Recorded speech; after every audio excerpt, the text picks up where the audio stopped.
Hey, this is Presh Talwalkar reminding you to mind your decisions. Start with a square whose side length is 10. Draw an inscribed circle, and then draw 2 quarter circles. Solve for the area shaded in blue using only primary school maths. That means trigonometry is allowed, but calculus is not allowed. This was asked in China to 11-year-olds. Pause the video if you'd like to give it a try, and when you're ready, keep watching to learn how to solve this problem.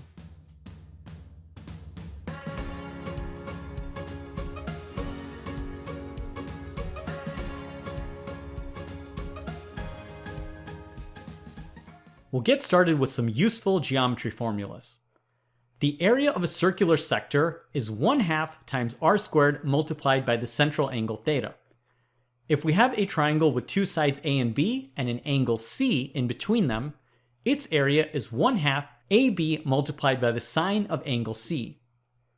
Now, if the triangle has the same dimensions as the circular sector, we then get the formula 1/2 r squared sine of theta. If we then subtract this triangle from the circular sector, we get the area of a circular segment, and that will become 1/2 r squared multiplied by the quantity theta minus sine of theta. Next, if we have a triangle with sides A, B, and C, we can solve for the angle C opposite side C using Al-Kashi's law of cosines. The angle C will be the following. It'll be the inverse cosine of a squared plus b squared minus c squared all over 2ab. So now, let's solve the problem.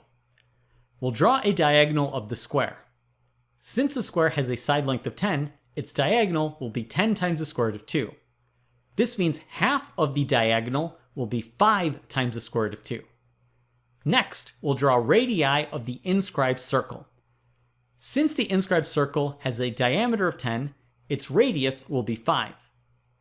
Now, we'll draw radii of this quarter circle. It'll have a length of 10 because it's exactly the same length as the side of the square. Finally, we'll draw this chord. Let's now focus on one of the triangles in this diagram. We know all 3 sides of the triangle, so let's solve for this angle A. We'll use Al-Kashi's law of cosines. We'll substitute in the values we have for this triangle, and then solve for the angle A. We'll put that to the side, and now we'll solve for this angle B. We'll again use Al-Kashi's law of cosines, we'll substitute in the values for this triangle, and then we'll solve for the value of angle B. Now, notice that by symmetry, this is also angle B, so this will be C, which is equal to 2 pi minus 2b. We'll calculate the angle C. Again, by symmetry, this is angle A, so we can solve for the value of 2a. We'll now calculate the area of this circular sector. We'll then subtract the area of this triangle, and we'll get the area of this circular segment. We'll simplify this a little bit, and we'll put it to the side. We'll now calculate the area of this circular sector, and then subtract the area of this following triangle, and then we'll get the area of this circular segment in red. We get this formula, and then we'll simplify it, and now we want to take the area of this red shape from the area of this purple shape. So that'll be pretty much our answer. We'll subtract the red shape from the purple shape. But just for fun, let's simplify this a little bit. We have the sine of C, so I'll substitute in the value for C. We'll use some trigonometric identities, and then we'll use the double angle identity. Sine of 2 times an angle will be 2 times the cosine of the angle multiplied by the sine of the angle. The cosine of the inverse cosine of a quantity will simplify. Then we have the sine of the inverse cosine of a quantity. We can draw a right triangle. This is the value of the cosine in this triangle, so we can solve for the sine of the angle, and we substitute that in. So we simplify this, and we figure out what sine of C is equal to. We'll substitute that, and then we'll do the same sort of thing for sine of 2 times A.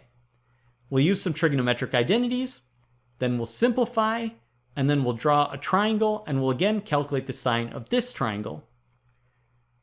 This allows us to simplify even further, and we get what sine of 2a is equal to.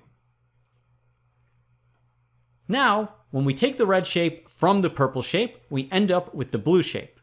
But we need the value of 2 of these blue shapes, so we'll multiply everything by 2.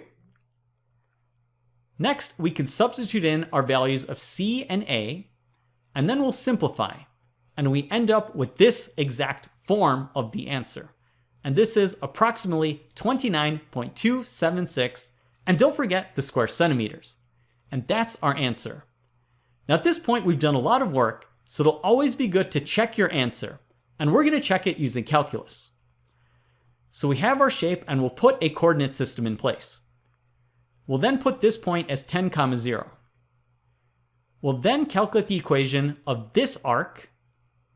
Then we have the equation of this lower part of this circle, and then the equation of this upper part of the circle. We can then calculate the intersection of the lower part of the circle with this quarter circle, and then we calculate the intersection of this upper circle with the quarter circle. We now have 3 functions, and we can calculate the area as follows. So the first part of the shape will be the integral that's going from x1 to x2 of f of 1 minus f of 2. The remaining will be the integral that goes from x2 to 10 of f of 3 minus f of 2. Now with these integrals, we can numerically calculate and get that the answer of one of these blue segments will be approximately 14.638. We want the area of 2 of them, so we multiply by 2, and again we get 29.276. So it's a pretty neat problem, and I really like that you can approach it both using trigonometry and using calculus. Thanks for watching and for making Mind Your Decisions one of the best channels on YouTube. Thanks for watching, and thanks for your support.